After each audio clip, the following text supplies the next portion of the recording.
It was supposed to be just another graveyard shift, the kind that eats your soul one heartbeat at a time. I didn't mean to fall in love with my roommate, especially not him. But when he collapsed on the cold hospital floor that night, I realized the truth too late. I couldn't lose him. Not now. Not ever.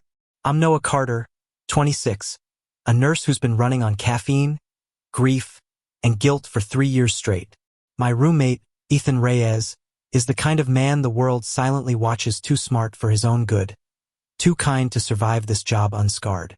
We worked side by side at St. Mary's Hospital in Chicago, a place where silence isn't peace. It's just exhaustion with good PR. That night, everything started with the smell of burnt coffee and disinfectant. The monitors hummed softly like a lullaby for the dead. Ethan was reviewing patient charts in the staff lounge, his usual focus burning through his fatigue. He looked like he hadn't slept in days, cheekbones sharp, skin pale, eyes dimly lit by the computer screen. "Hey," I said, pushing the door open with my shoulder, holding 2 paper cups. "Black, no sugar. Don't say I never do anything nice." He gave me that lazy half smile, the one that always hit a little too deep. "You're a saint, Noah." "Hardly," I muttered, handing it over. "You look like hell." He laughed softly. "Yeah, guess I'll fit right in." We were supposed to have an uneventful night. But life or fate or karma doesn't play fair with people like us. It happened around 2:37 a.m. I was finishing up with a post-op patient when the intercom crackled. Code blue. Staff lounge, 2nd floor. My heart sank. That's where Ethan was. When I found him, he was lying motionless on the tile, coffee spilled like blood near his hand. For a second, I froze, the world narrowing into that single terrifying image. Then instinct took over. I dropped to my knees, shouting for help. "Ethan! Ethan! Stay with me!" No response. His pulse weak, but there. We rushed him to the ER. Heart arrhythmia. Severe dehydration. Stress-induced collapse. That's what they called it. But to me, it felt like the world had stopped spinning. Hours later, when the chaos dulled into silence, I sat by his hospital bed. He was pale under the fluorescent lights, a shadow of the man I knew. I should have gone home. I should have kept quiet. But exhaustion and fear make terrible confessions easy. So I whispered the words I had buried for months. "I love you, Ethan. God, I love you. I'm sorry." I thought he couldn't hear me. I thought those words would die in the hum of the machines. But when his eyes fluttered open, the first thing he whispered, voice weak and raw, was my name. "Noah, you said you loved me." Silence. Then the heart monitor beeped like a ticking bomb. I froze, every breath torn between relief and panic. "Ethan," he smiled faintly, confusion and pain blending in his gaze. "You meant it." It was no way to lie now. "Yeah," I whispered. "I did." His hand trembled slightly as he reached for mine. "Then, I guess we're both screwed." He wasn't wrong, because the next day everything changed. When Ethan was discharged, we went back to our shared apartment, a cramped 2-bedroom near the hospital, with cheap furniture and the lingering smell of antiseptic on our clothes. Things felt heavier, fragile, like the walls could hear too much. He avoided eye contact for the first few days. But every time we brushed past each other in the kitchen, the hallway, the elevator, something unspoken hung between us, humming like static. Then came the night he knocked on my door. "Noah," he said softly. "We need to talk." His eyes looked different, less fragile, more searching. "You remember that patient last week?" he continued. "The one in ICU under Dr. Lanning's care?" I frowned. "Yeah. The overdose case?" He nodded slowly. "It wasn't an accident." The air went cold. "What do you mean?" Ethan took a deep breath. "I saw something I shouldn't have. Dr. Lanning altered the records. The meds logged weren't what she prescribed." I stared at him. "You're saying she covered up a death?" he finished. I felt my pulse spike. "Jesus, Ethan, are you sure?" He nodded. "I found the original dosage notes. They're gone now, and someone's been asking questions about me." That's when I understood. His collapse, his paranoia, the late nights, it wasn't just burnout. He was scared. "So what do we do?" I asked quietly. His answer was immediate. "We keep quiet, at least until we know who to trust." That word felt like a lifeline and a trap. From that moment on, our nights changed. Every shift became a balancing act between duty and danger. We pretended to be normal, two nurses working side by side. But beneath every shared glance, every brief touch, was a secret growing too big to contain. There were moments stolen, fleeting ones when the world fell away. When he'd brush his fingers against mine while handing over a file, or when our shoulders touched as we leaned over a patient chart. It was dangerous, reckless, and real. Then one morning, Ethan found a note slipped under our apartment door. "You talk, you die. Both of you." I remember the way he looked at me, then fear mixing with guilt. "Noah, I'm so sorry. I dragged you into this." I shook my head. "You didn't drag me. I followed." He laughed, broken, disbelieving. "You're insane." "Yeah," I said softly. "For you." That was the first night he kissed me. It wasn't planned, wasn't gentle, it was desperate, terrified, like he was trying to hold on to something that could disappear any second. His lips tasted like coffee and fear, his hands trembling against my face. When we pulled apart, I could see tears glinting in his eyes. "I can't lose you too," he whispered. "You won't," I said, though I wasn't sure it was true, because someone was watching us. The next few days blurred into a quiet kind of hell. We went to work. We smiled. We did our jobs. And every minute of it, I felt the weight of that note in my pocket like a ticking bomb. Ethan tried to act like nothing had changed. He cracked jokes in the hallway, handed out medication, even teased me for overchecking vitals. But I could see it in his eyes, that flicker of fear that never went away. Every sound behind us made him turn. Every shadow felt like a threat. At first, I thought we were being paranoid. Hospitals were full of noise, footsteps, alarms, the occasional whisper. But then, small things started to happen. A file went missing. Patient list was altered. And one night, our apartment door was left slightly open when we came home. "Did you forget to lock it?" I asked, trying to sound calm. Ethan's face went pale. "No, I never forget." We searched the apartment, nothing seemed out of place.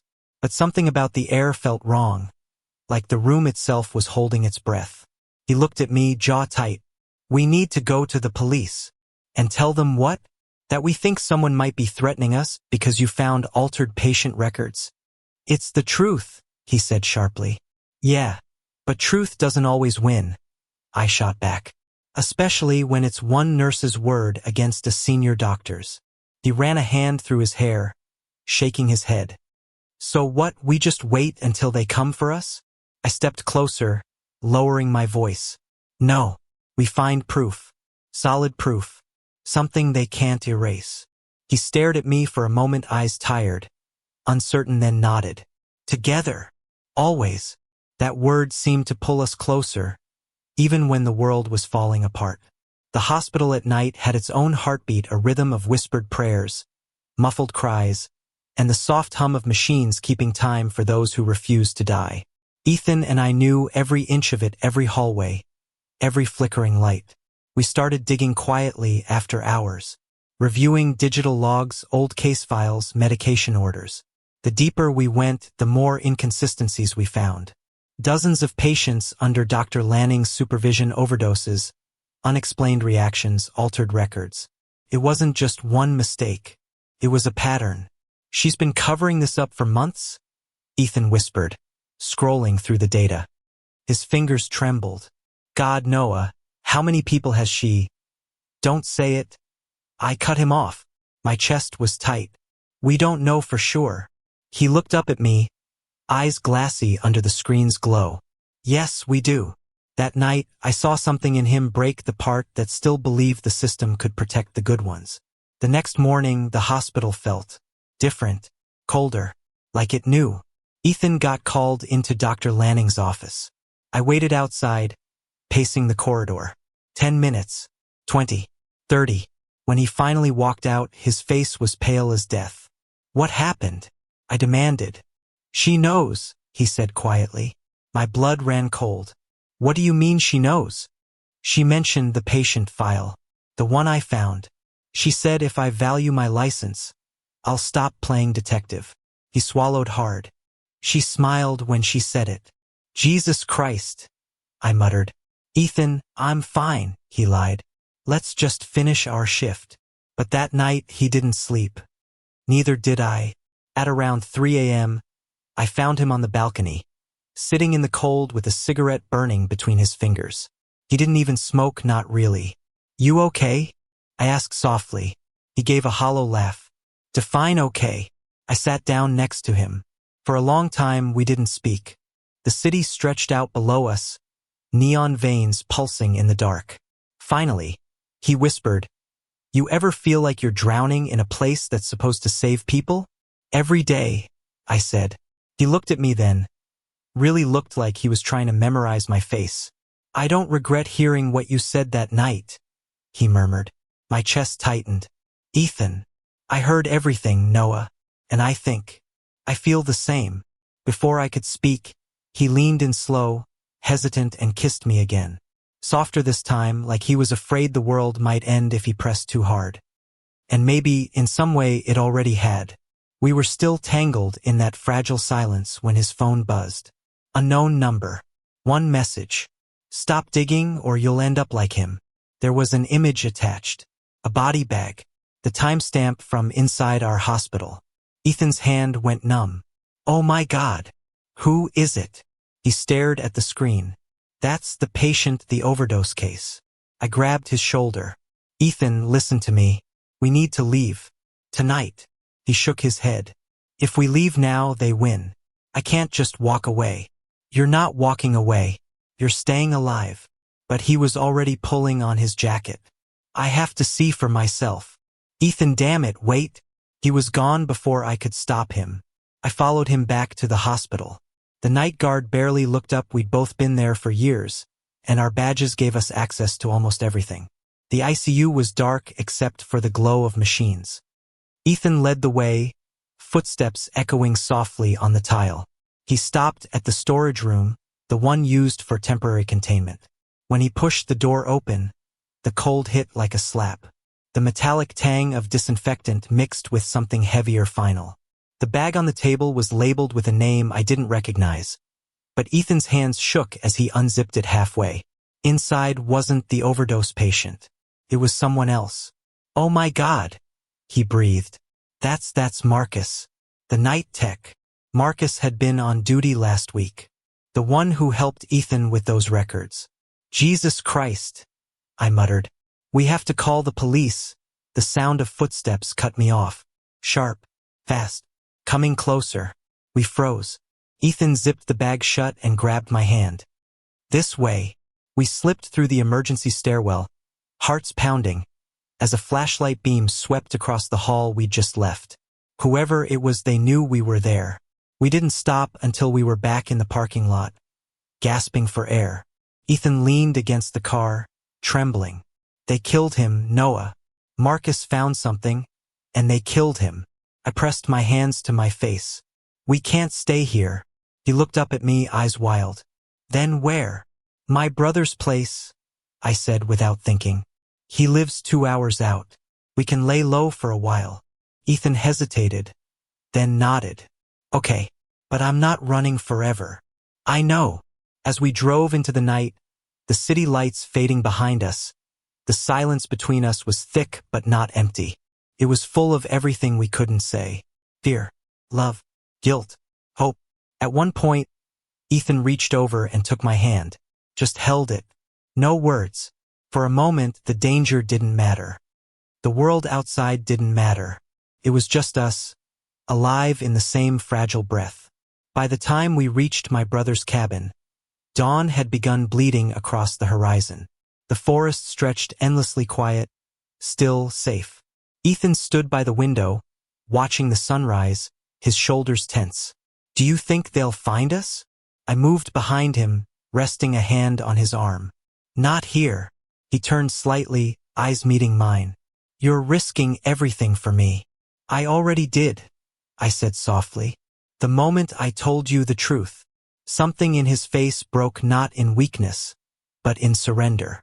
He leaned back against me, and for the first time in weeks, I felt him breathe deeply, like maybe the air wasn't poisoned anymore. We stayed that way for a long time, just the sound of the wind and our heartbeats. But deep down, I knew peace like this couldn't last. Not when we still had evidence locked on a hospital drive. Not when people were dying to keep it hidden. Still, for that brief morning under a pale sky, we pretended. Pretended the world wasn't watching. Pretended love could keep us safe. Because in a way, it was the only thing that still felt real.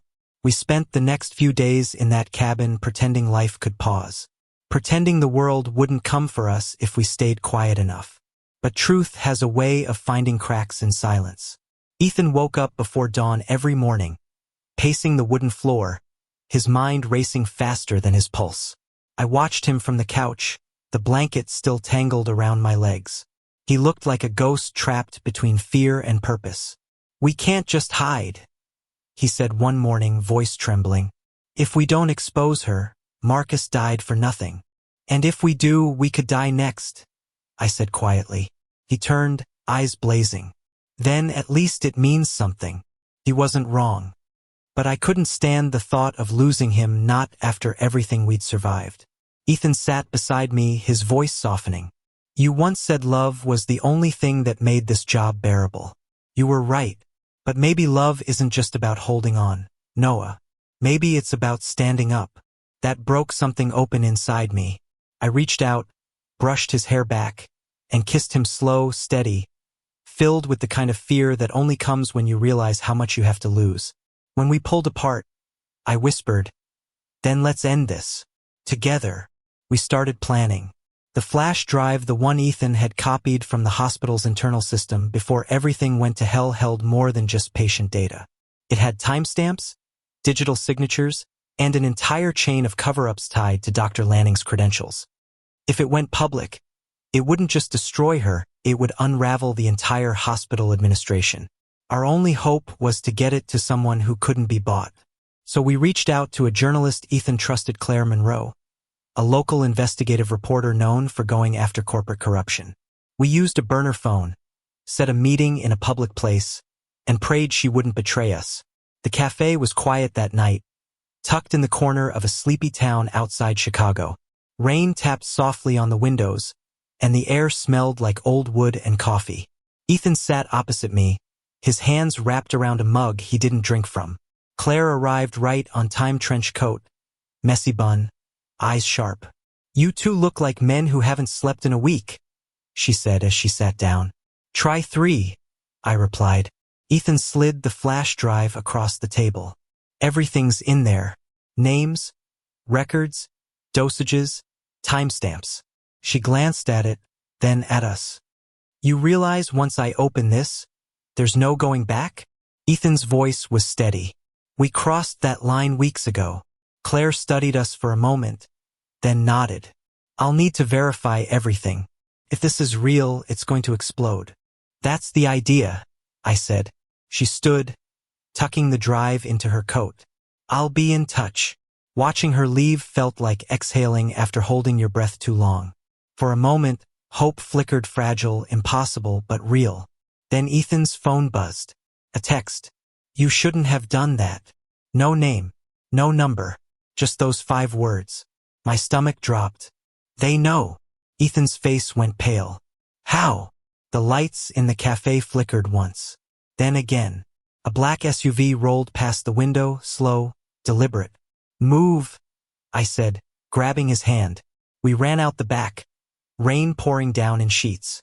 Tires screeched somewhere behind us. My heart pounded so hard I could hear it in my ears. We cut through an alley, breathless, soaked. Ethan stumbled, clutching his side. "Noah, keep going." We burst out onto a side street, headlights slicing through the rain.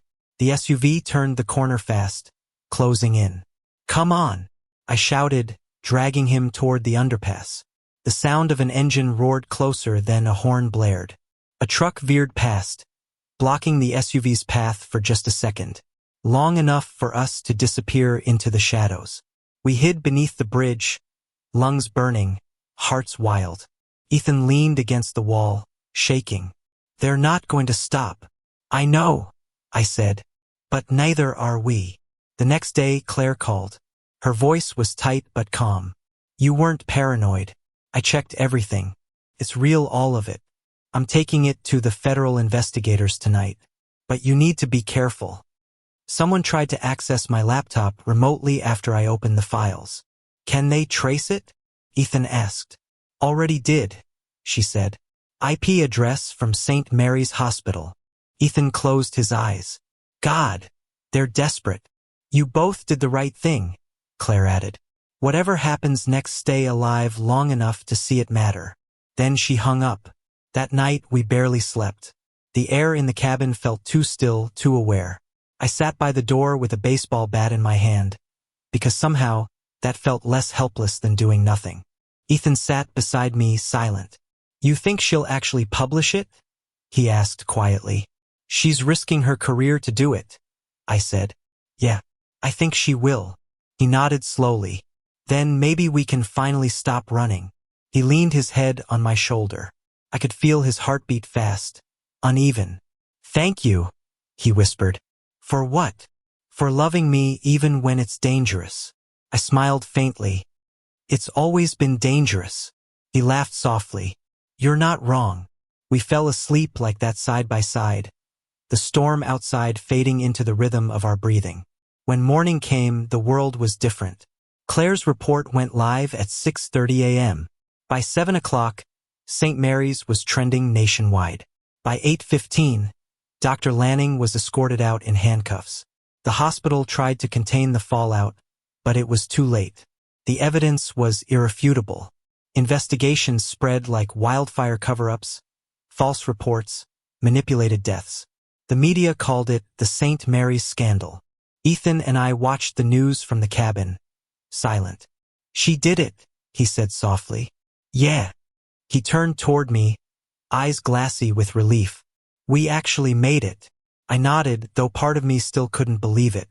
We did. Then he smiled, tired, raw, beautiful. Guess we're not just roommates anymore. I laughed, the sound breaking like sunlight through rain. Guess not. He leaned in and kissed me, this time without fear, without hesitation. Just love.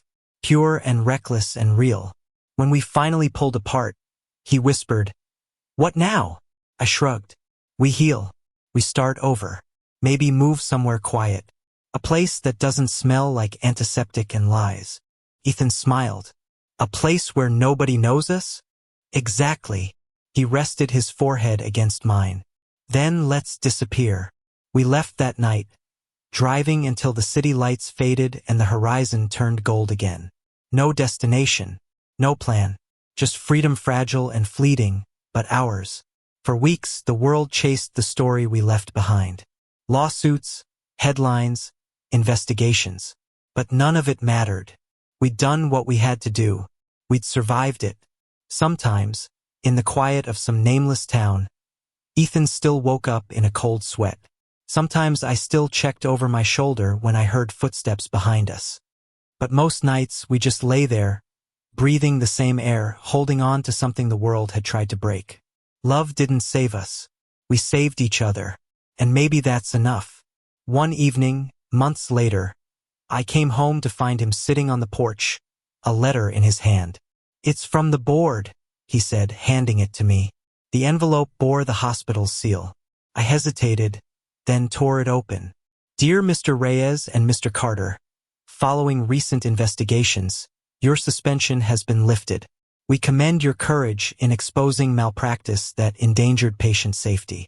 Should you choose to return, St. Mary's would be honored to have you both back. I looked at Ethan. You thinking what I'm thinking? He grinned. Hell no. I'm never setting foot in that place again.